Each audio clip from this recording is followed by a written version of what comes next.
All right, so let's just go straight in it. One of our first topic concerning the changing market is my dishwasher. I'll be back.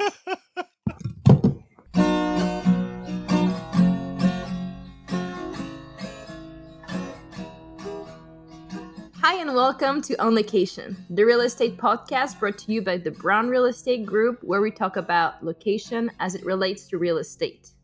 And today, a big topic, the changing market. Well, welcome back, Melody. Thank you. I'm Rob, your Melody. Today we have Melody and special guest, Tony. Yes, Tony the cat. Tony the cat will be silent. Exactly. Currently taking her nap, so she shouldn't bother us. We'll And see. hopefully our listeners won't take a nap. Exactly. Because, yeah, the subject of today is a little academic, if I could say so. It's a lot of big words, big new definition to understand. Oh, lots of numbers. Smart people talk. Lots of smart stuff. Lots of big brain energy today. But don't worry, I'll do my best to dumb it down like I always do. One of the first topic that I would like us to go into is kind of an assessment on what's happening, which is we're still in the pandemic. A lot of people are still working from home. We talked about this in previous podcast of what is the effect on people, but also on society and economy. What is the effect that it has on the market right now? That's a good question. And I think while it is an ongoing pandemic, I guess we're not technically in the endemic stage yet. I do think Unfortunately. we see, yeah, unfortunately, is right. I do think we see people making fewer decisions with the pandemic in mind. So those that have moved or wanted more space to work from home, they've already done that. There is some work, people coming back to the office. So there are people looking to purchase. I know we've talked to some buyers who, don't want to do the commute anymore now that they have to come Yes. back. So there is some of that, but I think by and large, even if it's still an ongoing pandemic, a lot of people, whether it's just because they're tired of it or because they've already had COVID once or twice or whatever the case might be, there's just a lot of people who are just sort of getting back to business as usual. Yeah, we can see in San Francisco a lot of tech company already ask uh, their employee to come back to work. We see also, as we talked about this in previous podcasts concerning the pandemic, as we said before, people are asking for an extra room that they can turn into an office. They're also looking for gardens so they can have their time outside and don't need to be as crowded as they could be in a park or whatever. Yeah, and I think what we don't maybe see, those things will be baked into a lot of people's psyche going forward when they look at a place. It's been a weird couple of years. I think people will remember that to a point and they're going For to sure. want those spaces. So, still very desirable, especially in an urban setting where you don't necessarily have the outdoor space or Mm-hmm. just as much space in general. People still want that. But overall, what we are seeing in the market, at least here in the Bay Area, is very much a return to seasonality. We're in Uh-huh. summer. It's a slow time for the market. A lot of people traveling, a lot of people away. The numbers are in line with prior years in terms of that summer lull, lower inventory, lower activity. Mm-hmm. A bigger factor, I think, that's affecting the actual market now is more an economic one. The other big word that we can't stop hearing on TV those days in relation to the market is recession. So please, Rob, enlighten us. What is a recession? Are we heading into one? And if so, do you have any advice? Well, I'm not an economist, but generally they're the ones that would define what a recession is. And they essentially say two consecutive quarters of a contraction in the economy, you're in a recession. And we did see that. We're here. We're recording in August of 2022, and recently, after the end of the second quarter, we did see that the economy had shrunk once more. So that part of it would indicate we are in a recession. The case could be argued either way. We're in one, or we're not in one, or we're not in one yet. So when I wasn't around, when I was visiting my family in France, you had a podcast without me about the inflation. Oh, you heard that one. Yes, I Did you heard it on the really plane to listen come to back. it? Yeah, Ah, okay. on the plane to come back. Wow. Um, You listened to it over and over for 9 hours? no, it's an 11-hour flight, Oh. and no, I just listened to it at the beginning. I'm gonna be honest with you. Well, we But did. I talked about inflation. yes, trying to link that podcast about inflation to now this one about the changing market and also recession. Can you please explain to us what's the difference between the two and if they're related to each other? Well, and I do apologize to our listeners for doing a podcast without Melody. I saw on the subreddit that if we did another one, they were just not gonna have it. So welcome back again, Melody, Thank you. and thanks for the good question. So inflation is definitely totally different. I think it was Fortune had a really good article titled "Recession and Inflation Are Not the Same Thing. The economy going Hmm. backward isn't the same as you getting poorer." And I thought that Okay. was a great way to summarize it. We can link to that in the show notes. But essentially, we talked about, the economy going backward or shrinking. That's one of the key indicators of recession. We just kind of talked about that Yes. second part, you getting poorer, me getting poorer, all of us getting poorer, relates to the fact that we all pay with dollars, and the value of that dollar, that $5 bill or whatever today, is not worth as much as it was, let's say, a year ago. Hmm. So that is the what inflation does. Essentially, the cost of goods, the cost of services goes up, and so you need more money to buy the same thing. Staying on the same note, to combat inflation, the Fed has been raising rate, resulting in rising. This is the biggest alliteration in R. Raising rate, resulting in rising rate. What are you doing to me? You remember How that much I'm not rates an could the Fed American? raise if the Fed could Stop. raise rates? Starting back in 1942 or so, the Second World War, the U.S.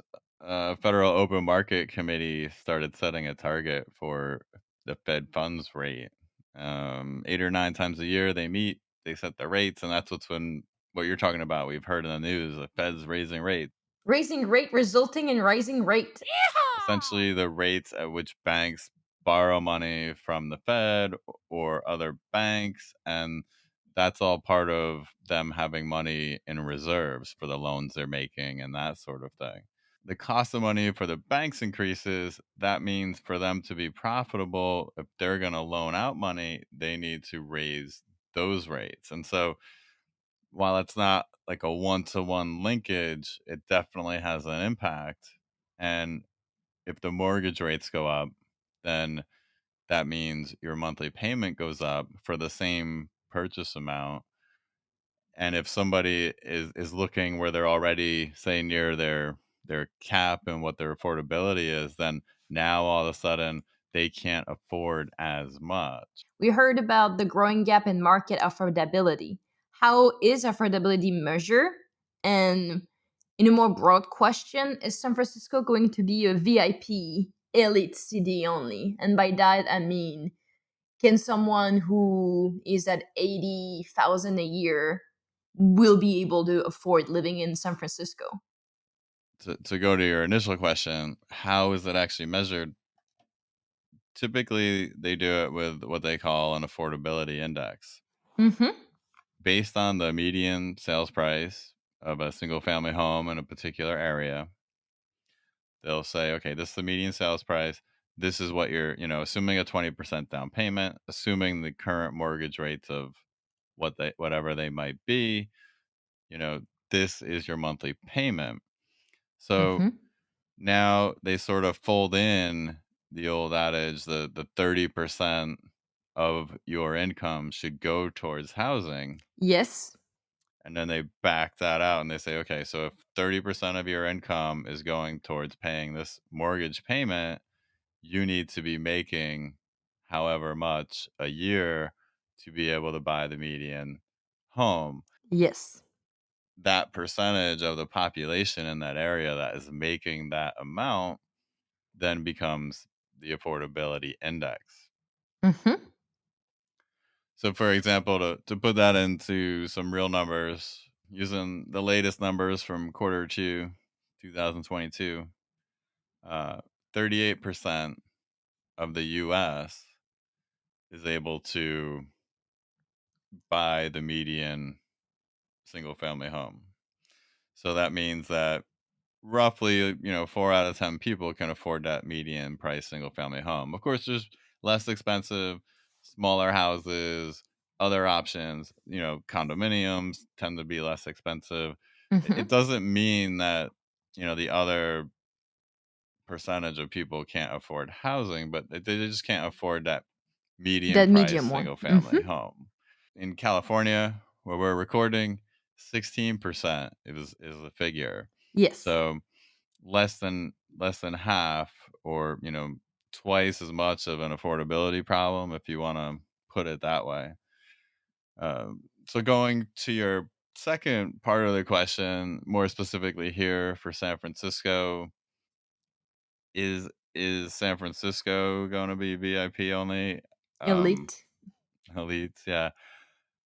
I think there's some that would argue it already is. Of course, when you live in a more expensive area, you tend to be paid more, which is why a lot of people, maybe they left the city, moved out to suburbia.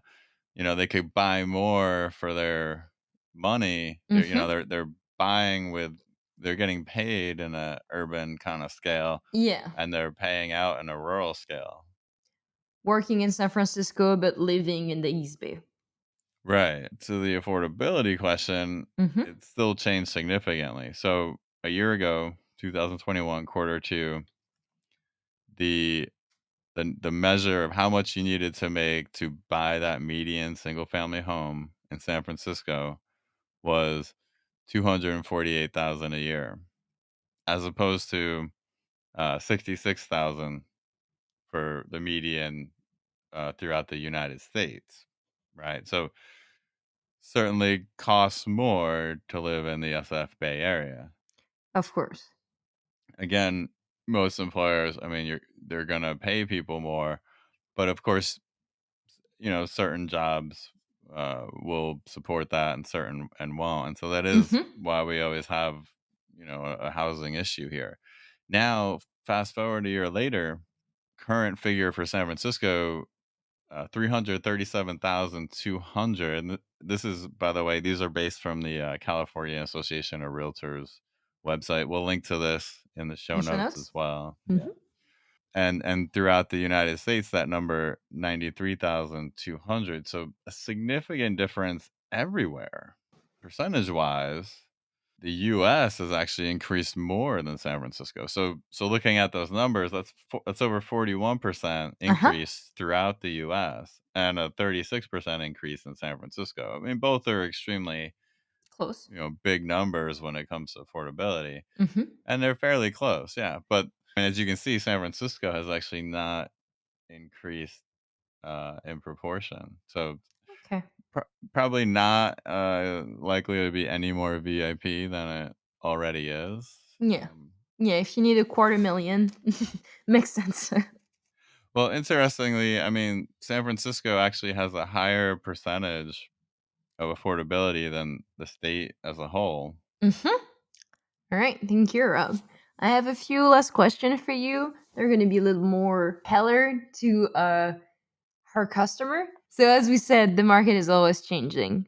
In this current economy, what is your advice to buyers?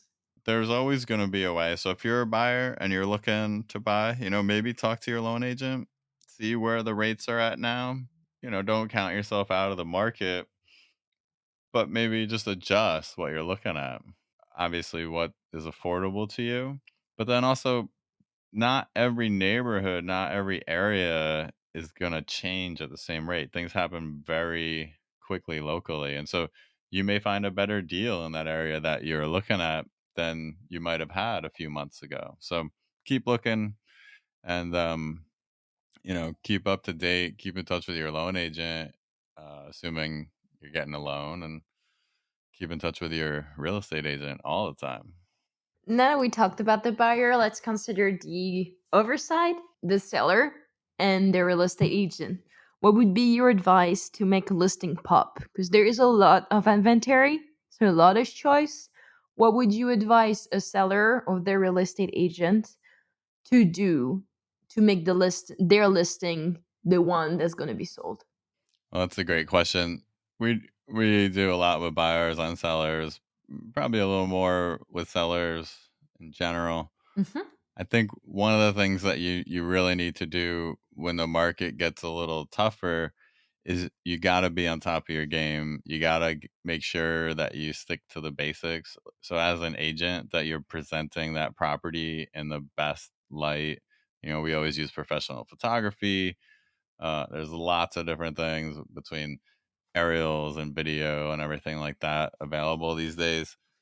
Staging the property too is something that we don't really do in France, and this is extremely luxury. And as you said before, it needs to be vacant. But I think staging really does help because a lot of people will enter a home that hasn't been staged and find it cluster and like find it smaller just because a person has been living here for so long. Yeah, most closets, if they're like mine, you open the door and you kind of brace yourself for whatever might fall out. Exactly. Yeah.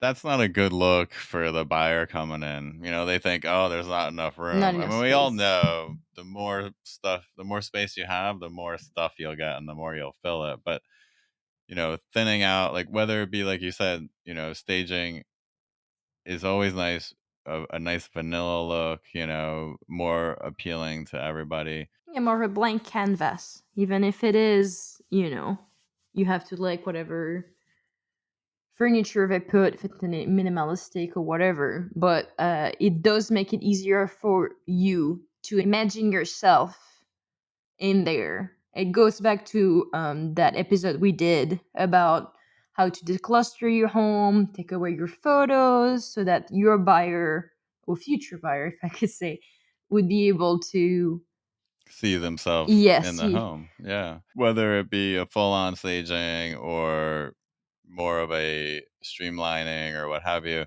do the best you can with that. But really going back to, like, the professional photography, we always have great copywriting and things like that, and most buyers are gonna find their home on the internet, whether their real estate agent is emailing them a listing or mhm, sending them a text to a listing or whatever it is that they're doing.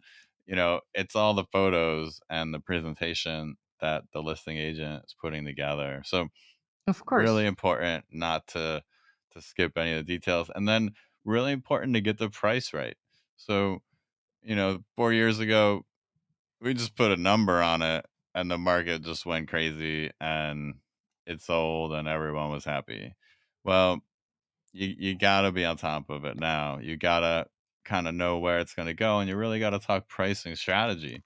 You really, as an agent, have to have that discussion with the seller realistically. Hmm. We run the stats, you run the stats every week. Market We do report. our own we do our own internal market report. We're also doing a tremendous volume, so we have that sort of boots on the ground and the data to go and adjust accordingly so we can stay ahead of it. You don't want to be in a changing market. You don't want to be pricing it behind the market. Great. My last question, it comes back a little bit to the one previously. What is your advice to buyer? And you kind of already answer it, but What would you suggest for anyone that finds themselves no longer in position to buy, sell? Yeah, that's a great question to wrap up on. It's a difficult time, but we've been through a difficult time in the last couple years. So I think we're in a better spot today to make a move for a lot of people that couldn't Mm-hmm. before. There's always options, whether it's looking in an area that you weren't considering to purchase before, or if you're selling, I mean, odds are you're gonna be moving somewhere. So that other market may be impacted in a different way. So Mm-hmm. don't, especially if you're moving from one area to a totally different area, don't just assume that other area is the same as the one you're selling in. If it's far enough away, or even here, we see in the city, some neighborhoods have continued to remain much stronger in sales than other ones. So, things again are very local, very much about location. So stick with it, keep looking, and make that move. All right. Thank you, Rob, for answering all of our questions about inflation, about recession, about affordability. And thank you for giving us advice, buyer, seller, and real estate agent, on how to navigate the market.